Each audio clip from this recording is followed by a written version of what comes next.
Resolve. A series of break-ins at city morgues in central North Dakota are now considered part of a wider pattern after all bodies taken were confirmed retrieved from aircraft destroyed during battle with alien forces.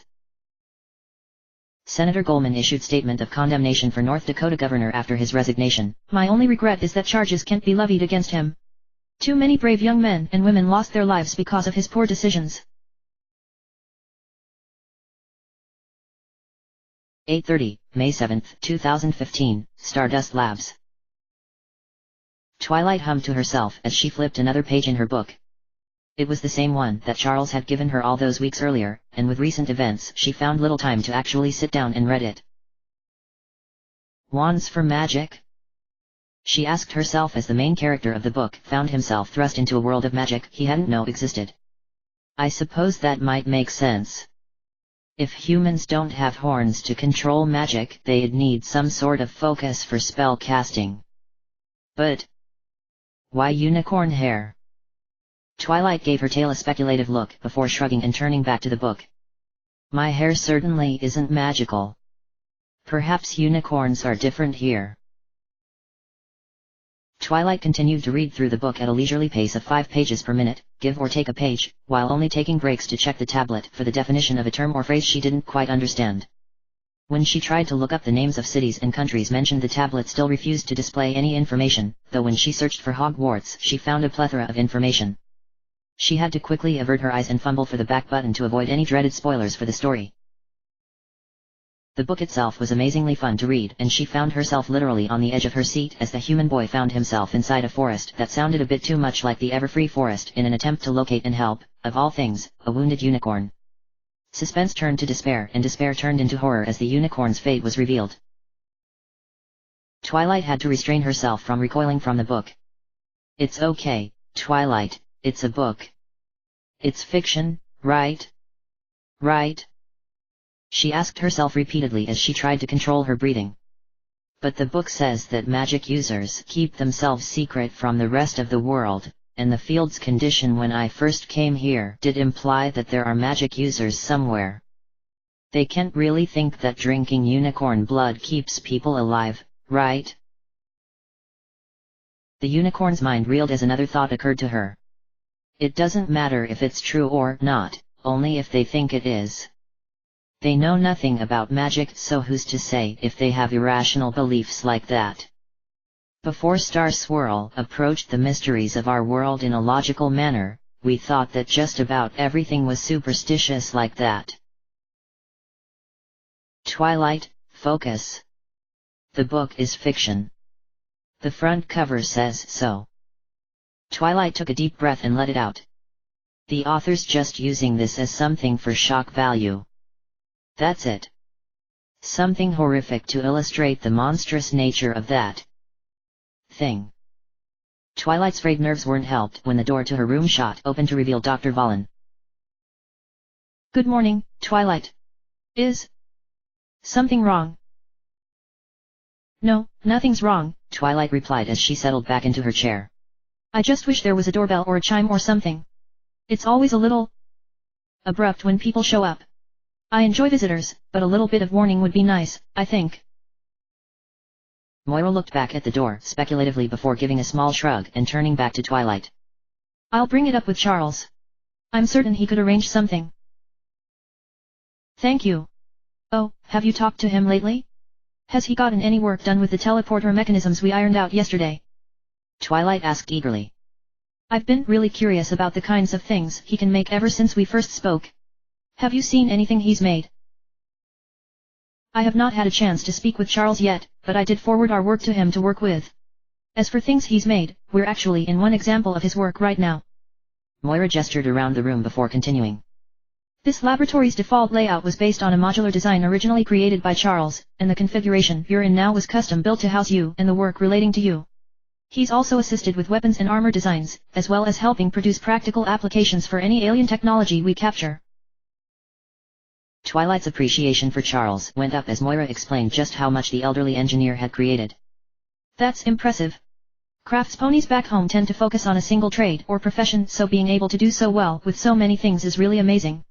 Can I go see where he works at some point? Perhaps, Moira answered after a moment's hesitation, before she produced a bundle of what appeared to be scrolls from under one arm. Would you be up for looking at some new pictures with me today? It's from something that our own scientists have had a hard time with. Sure. Twilight nodded as she pushed away from her work desk and headed to her guest table. Before she looked at the now unfurled pictures and diagram, she mustered her courage and spoke again. Moira, I've been meaning to ask something for a little while. I'm really glad I was able to meet you and everyone else, and I've learned so much while I was here, but if it's not too much trouble, do you think that I might be able to start looking for my home? Moira quirked an eyebrow and held Twilight's gaze for a moment before looking to the table. We have started searching for your home system based on what information we have gathered thus far. I'm afraid we haven't found any matches yet. Is there anything I can do to help? Not at this time, though if something comes up we will ask you immediately. Fair enough. So, what are the pictures from, do you know? Moira laid out the first scroll as she took her seat at the table. She took a moment to collect her thoughts before she finally spoke. The pictures are part of a device our soldiers encountered in the field. It moves on its own without an apparent pilot or controller nearby. Its movements were far too natural to be a completely automated device, at least as far as we understand them. There are several theories as to how it works, but given the degree of ARandomAudiobookAppeared circuitry in its wreckage, we were hoping you might be able to shed some light on things. Twilight nodded eagerly as she looked down at the myriad of almost indecipherable pictures before her. Well, it looks like the circuits are used to animate something, though the degree of circuitry is very thorough. I might even go so far as to say once it's activated, whatever this is could move around and make decisions all on its own. I remember in some history books where unicorns created similar things with Arcanite before the material was banned and destroyed. Do you have any pictures or videos of it? I'd love to see what it looks like in motion. Moira's response was subtle, but Twilight noticed it. The fingers around her tablet tightened, and her neutral expression became just a little bit strained. I believe I can arrange that, she said as she tapped several places on her tablet before placing it on the table in front of Twilight. A still image was displayed on the center of the tablet, and it appeared to be an almost picturesque scene of a nearly cloudless blue sky meeting green plains on the horizon. If not for the riot of strange symbols and seemingly random numbers and letters scattered all across the picture, it would have fit in as a landscape picture one might see in a doctor's office. Moira tapped the tablet's surface again and Twilight was enraptured as the picture turned out to be a video.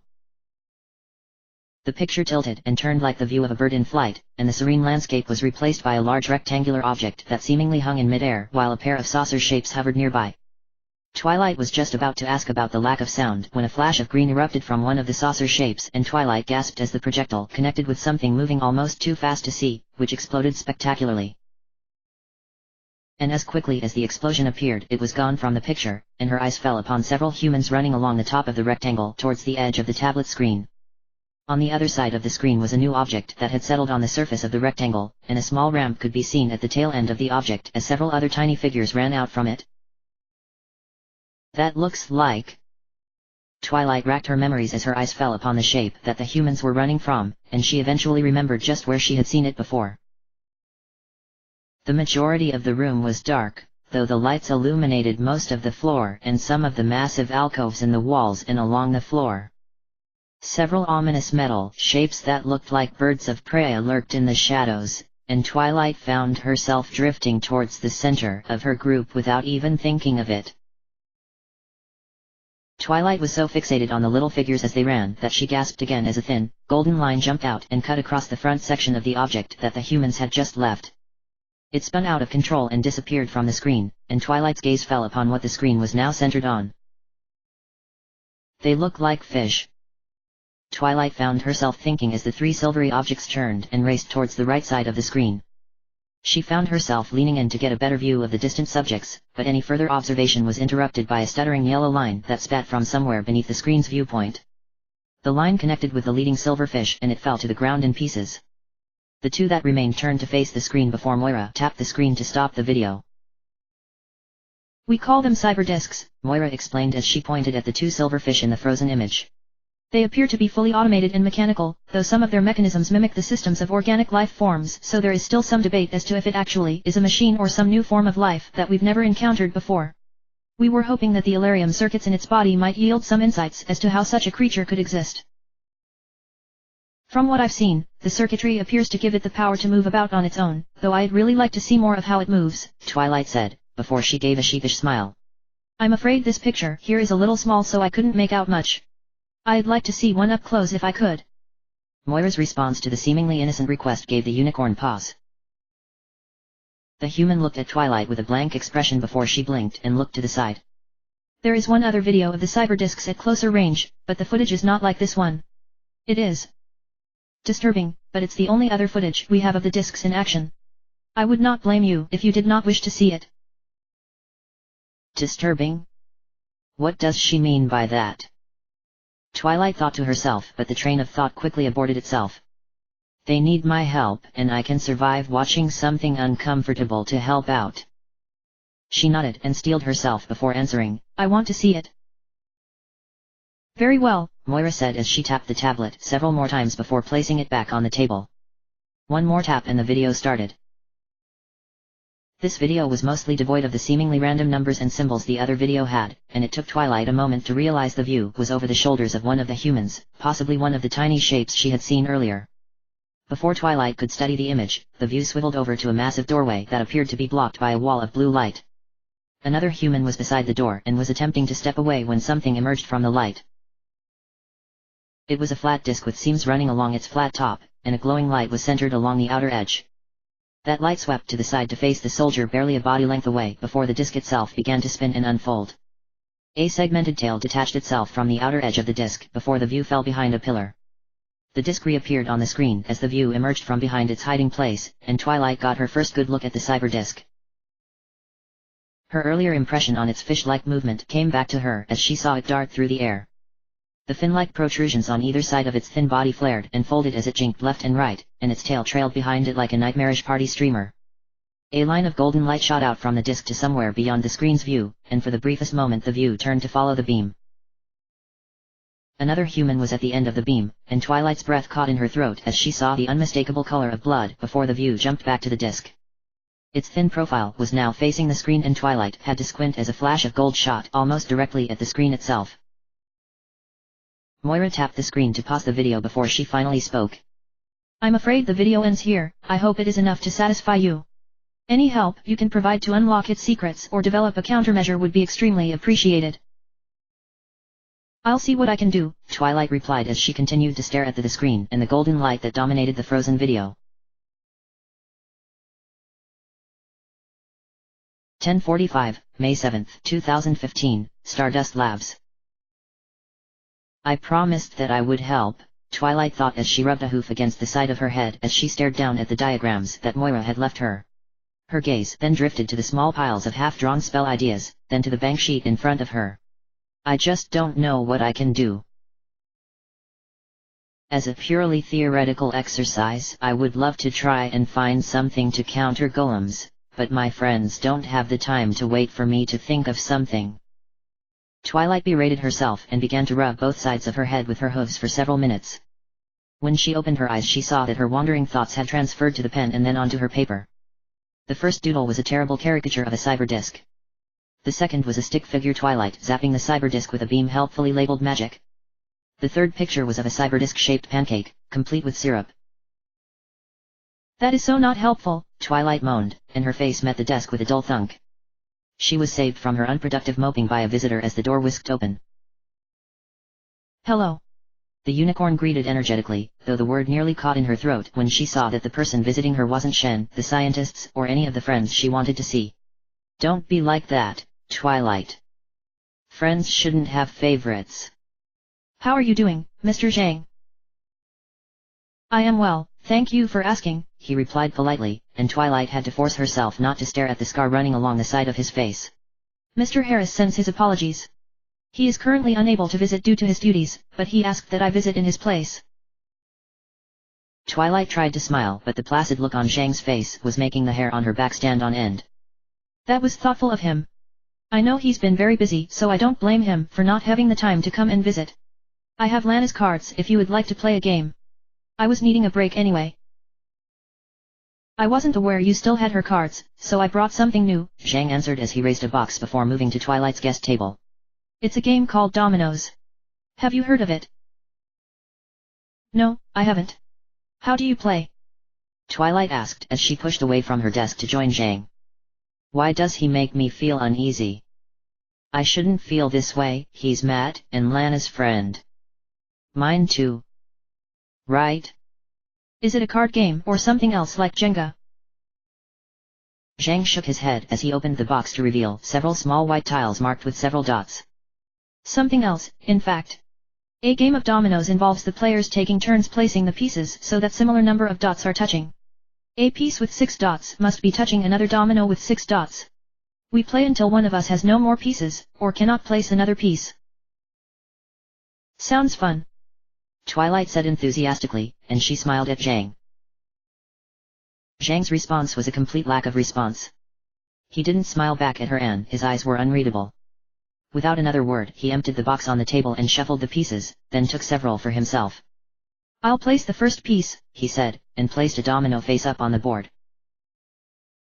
The pair went back and forth and the single piece blossomed into a growing pattern of pieces as the game went on. Come on, Twilight, think of something to say or ask. This is just getting awkward. So? Do you play dominoes very often? Twilight asked hopefully. Not so much anymore. My parents and I would play when I was younger. Jiang replied. He had started with a warm tone, but chilled quickly and his expression darkened slightly as he finished. Twilight phrased her next question carefully. Do you not play with them anymore? No, came the clipped response. Can I ask why? Twilight asked timidly, before backpedaling. I don't mean to pry or anything. It's just that it seems sad that you found something you like to do with your parents and you don't get the chance to anymore. Distance and occupational hazards, Jiang replied after a long moment. Occupational hazards. When one is in the business of acquiring things that are not for sale, it is natural to attract enemies. Those enemies are not above applying pressure to family members to get what they want or as an act of revenge. Acquiring things that aren't for sale? He's a thief. Twilight had to struggle not to gape at the man. That's nice, I guess. Do you know when Matt or Lana might be coming? Smooth subject change, Twilight. Miss Jenkins' injuries were quite severe, so I do not know when or if she would be able to visit.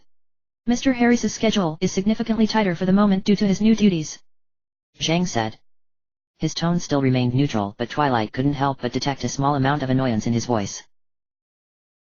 Ah, I see. Twilight tried not to sound disappointed, or desperate for other visitors. When Matt and I spoke yesterday he did mention he had a lot to do because some people got hurt. I hope they get better. Wait. I tell Matt that I'm not ready for a relationship right now and he suddenly starts sending someone else to visit? What if he really wasn't okay with it? What if he doesn't want to be friends anymore and he just couldn't say it to? And did he mention the people that died? Twilight's panicked train of thought halted. Died? She whispered as she turned her wide-eyed stare on Jiang. People died. The soldier didn't look up from his dominoes but he began to speak. Jack Anderson, Donald Henderson, Kevin Halverson, Holly Beecham, Aaron Enderton, Mitch Johnson, Mary Payne, Josh Halverson, Kenley Bootner, Brad Green, Richard Thacker, Kagai Amada, Rosa Rodriguez, Simon Alvarez, Johannes Brunick, Anakula Biva, Anton Backer, Laura Harper, Ibrahim Gaffar, Yaron Daham, Ernesto Soto, Hao Cheng, Jessica Wright. At first Twilight didn't understand what he was saying but after a few seconds realization finally dawned on her. Their names. How many people died? Oh Celestia, so many names. For a brief moment Twilight recalled her reaction to the book before mentally reprimanding herself. You stupid fool. How can you compare what happened in a book to this? This is real. Those are the deaths that resulted from the last mission. There are dozens if not hundreds more from prior operations, and likely thousands from other military organizations around the world. Jiang explained, and Twilight could hardly wrap her head around the horrible truth. The door to her habitat opened and someone spoke, but she was too lost in her own thoughts to even look up and acknowledge the newcomer, or say goodbye to Jiang as he left. They're dying. The humans are out there dying while I'm sitting here reading books and playing games. How could you be so stupid, Twilight? All you care about is getting home to be with your friends when these people are dying. I shouldn't be wasting time like this. I am Celestia's personal student and an expert on magic. I will not waste any more time until I can give them something that can help. Twilight pushed away from the table and marched back to her desk. I won't let it happen again. I won't. Won't let what happen, Twilight. 11 o'clock, May 7, 2015, Stardust Labs. Jiang, what the hell do you think you are doing? Joel asked as his expression waffled between anger and worry as soon as the door to Twilight's habitat slid shut. We have been very careful to control what Twilight knows about the external world, and having her naivete shattered so casually might render her uncooperative or worse. Jiang waited patiently for the doctor to finish his rant. Before he could reply, the door to observation opened and Valen appeared. He is doing what I asked, Dr. Mills, Valen answered for Jiang, and the male scientist turned to glare silently at her. Twilight has been very sheltered thus far, but she has always been extremely motivated when it comes to protecting her friends. I felt that if we allow her to come to the conclusion that her friends are in danger without her best efforts, she will be more willing and able to provide them. I tried to approach the subject this morning but was not successful, so I asked Mr. Jiang to step in. What his method lacked in finesse it more than made up for with directness. You put her through that because you wanted results more quickly? Joel asked incredulously. To put it simply, yes, Valen explained slowly, though it was quickly becoming apparent that she was losing her patience. We need to develop countermeasures to the aliens and their technology, and while we might be able to rely on the practical applications of laser technology in a few weeks, or even the invaders' plasma technology in a few months, we have the potential to create something much more quickly that could save lives. We all know what's at stake, and now Twilight does, too. When Joel continued to glare, Valen's expression softened. It's not a perfect solution, Joel. I'll be the first to admit that. All Twilight now knows is that the stakes for our fight are life and death. I suspect no further prompting will be necessary. With any luck, this will motivate her sufficiently so as to spare her any further trauma. Joel's glare softened somewhat before he let out a sigh. I understand your reasoning, Moira, even if I don't like it. Very good, Valen replied before turning back to the observation room. The door was just about to close when the senior scientist shouted, "Sky!" Both Joel and Jiang stepped into the room to see just what had caused the outburst. Twilight sat in the center of the room with a horrified expression on her face, and immediately across from her was Lana, leaning unsteadily on a crutch under her one remaining arm. 10:51, May 7, 2015, Medical. You can't see me, I'm invisible. Lana had to stop herself from whispering the words to herself as she took several wobbly steps out from her bed to grab a crutch from beside Holiday's bed. The other soldier was asleep despite the daytime hour from either fatigue or medication and didn't notice Lana as she brought the crutch under her arm and began to stagger to the exit. You can't see me, I'm invisible. Lana repeated her mantra as she approached the doctor that was seated by the exit. He was hunched forward over his desk and was in the process of losing a game of solitaire as the wounded soldier passed him and walked out the doors. He didn't even look up to acknowledge or stop her exit from the medical wing. I've got to find Twilight. Knowing Matt, he probably chickened out, so I'll have to set things straight. Lana thought as she wobbled her way towards the main elevator going down. She was just able to stagger into it as the doors closed, and no one questioned her as she got out on the third floor. I just hope the guards let me pass. I don't have my ID badge on me, but they should recognize my face, right? Lana shuffled her way down the hallways until the door to Stardust came in sight. Neither guard reacted as she rounded the corner, which she took as a good sign. They know me by name, I spent every available second down here. That's one hurdle I won't have to knock down. She had just about reached the door when Joel passed her and spoke with the guards. They obligingly opened the door and Lana followed him in. Well, that's a bit rude, she thought as she saw Joel head towards the observation room without so much as a hello to her. Doesn't matter, the goal is almost in sight. Lana headed towards the habitat door, only to flatten herself against the wall to avoid Joel as he rushed out of observation and into the habitat. He turned around after a quiet word to whomever was inside, and to her surprise Jiang followed him out. Sensing her opportunity, Lana mustered as much speed as she could and slipped into the habitat before the door closed. Lana found Twilight sitting at her table with an in-progress game of dominoes before her, and the expression on her face made Lana die just a little bit inside. What happened? Oh, if Jiang said something to make Twilight sad, I'm going to kick his ass, she thought. What I've got to say won't be much better for her. Pot, meet kettle. Before Lana could speak up though, something akin to steel entered Twilight's gaze as she pushed away from the table. I won't let it happen again. I won't, she declared as she walked over to her desk. Won't let what happen, Twilight? Lana asked tentatively, and was rewarded with a bright-eyed smile as Twilight turned to face her. The expression lasted only for a second as her eyes inevitably drifted to where her left arm used to be. The bandages and what was left of her arm were hidden in the baggy sweater they had given Lana to wear, but the sleeve itself was folded up, which made her lack of limb rather obvious. Twilight's happy expression dissolved into wide-eyed horror. Lana? What happened? Are you all right? Twilight started to ask, but Lana interrupted her. I'm fine, Twilight. Well, as fine as I can be, Lana said as she sank into one of the chairs at the table. I got just a bit banged up, is all. I'll survive. I get tired a bit more easily though, so you'll have to forgive me if I'm not the life of the party. That's not important.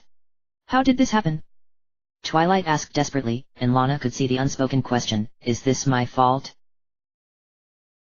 I did something dumb, Lana answered gently. Your spell worked as well as we've come to expect, Twilight. It worked so well that some of my friends said they want it, too.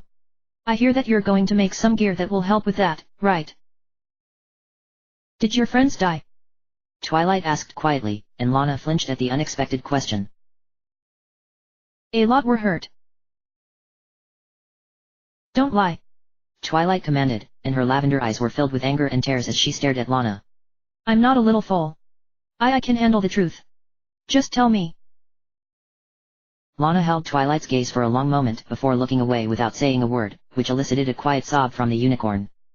It's not your fault, Twilight. We all volunteered for this, and I'm quite certain that the ones who didn't make it back would think that it was a worthy sacrifice.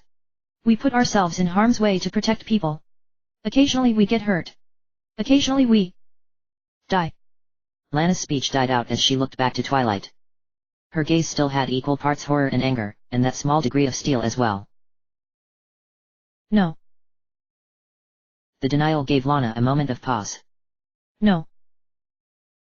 I won't let this happen again. I will not. I'll think of something to help.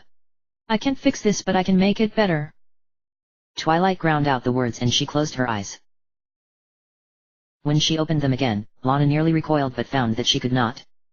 Both Twilight's eyes and horn glowed and Lana felt a gentle but firm force grip her right shoulder and wrist. Twilight, what? Lana started to ask before the force around her wrist lifted her arm out to her side. The glowing eyes crawled along the length of her arm, and Lana again tried to recoil. What the hell is she doing? And those eyes?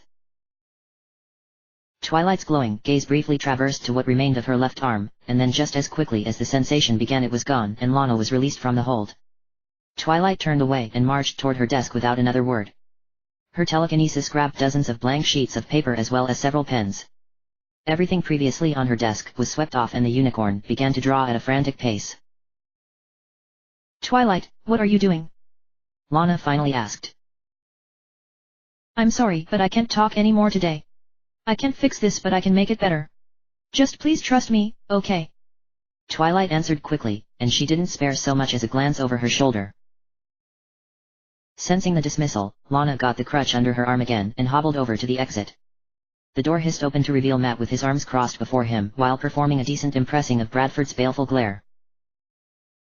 How the hell did you get out of medical? He asked as the door closed behind Lana. That is a really good question. A cardboard box and good timing. 1920, May 7, 2015, Stardust Labs. It seems you have the results you wanted, Moira. The risks that you took though, they have me concerned.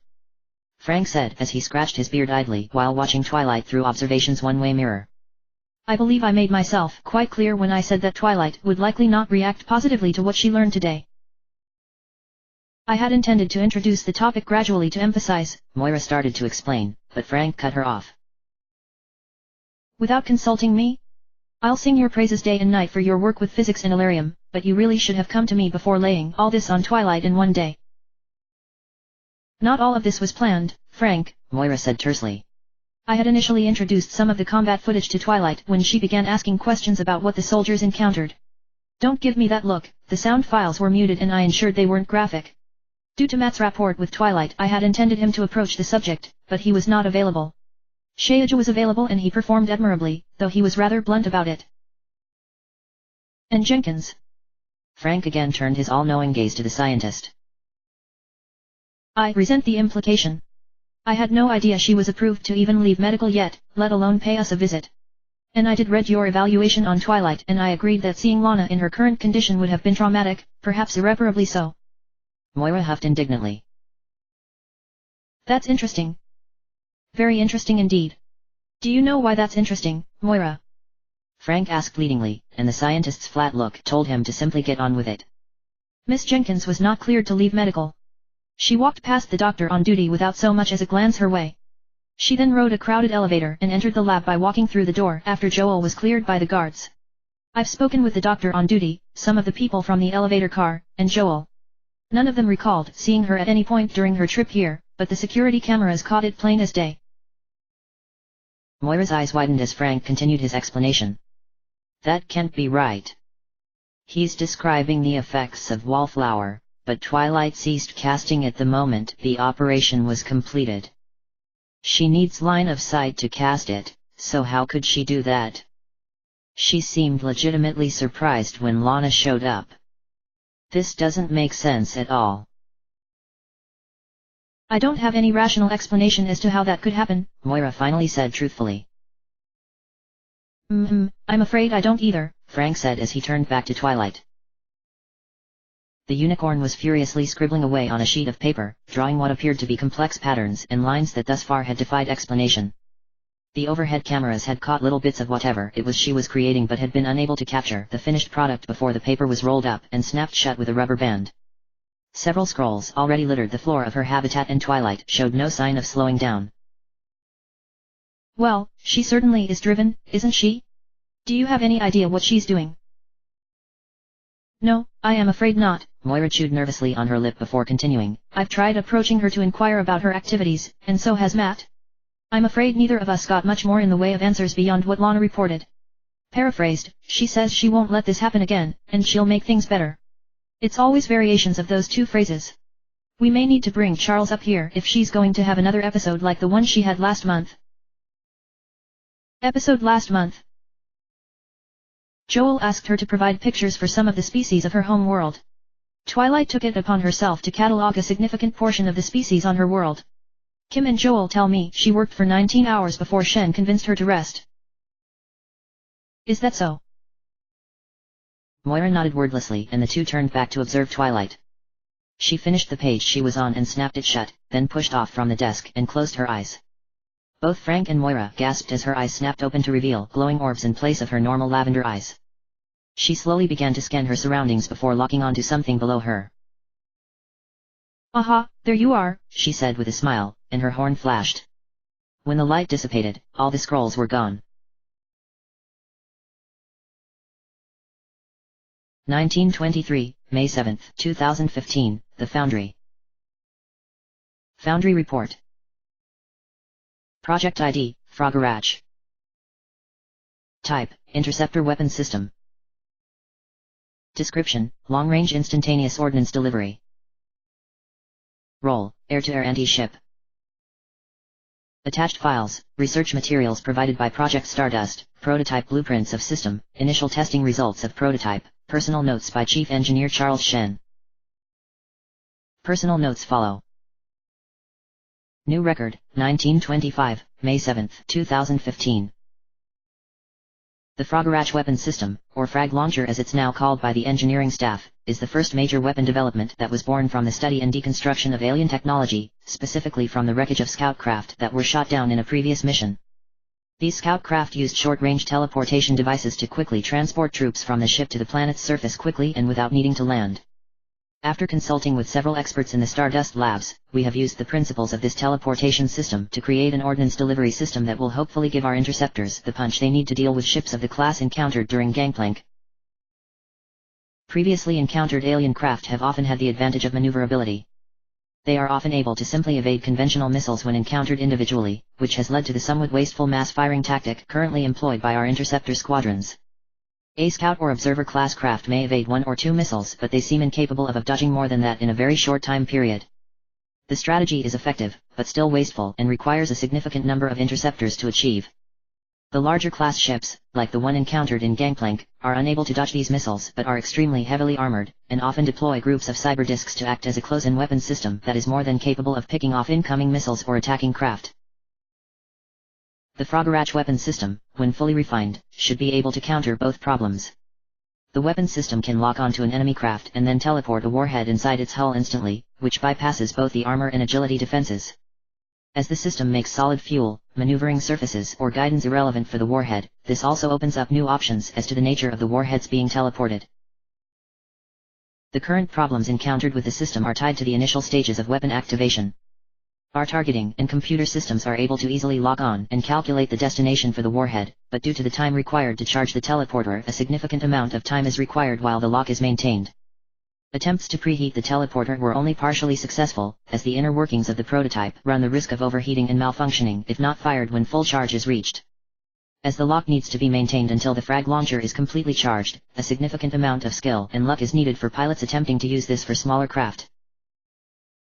Several misfires were also reported during testing where both the target and the launcher were moving dramatically, whereas if the target location is moving in a more sedated fashion, then the likelihood of successful launch is dramatically increased. The second issue encountered has been the power source. Initial testing was completed using a salvaged Alarium power source from a destroyed alien craft, and its output was difficult to manage because of that.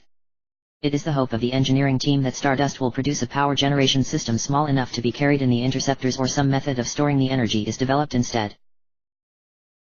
Currently there's no foreseeable fix for the first problem with the weapon system, but we expect a solution to the second problem within the week. End log. Charles Shen rubbed his face before he saved his work and pushed away from his desk. An idle glance towards the clock in his office confirmed it was long past his normal quitting time.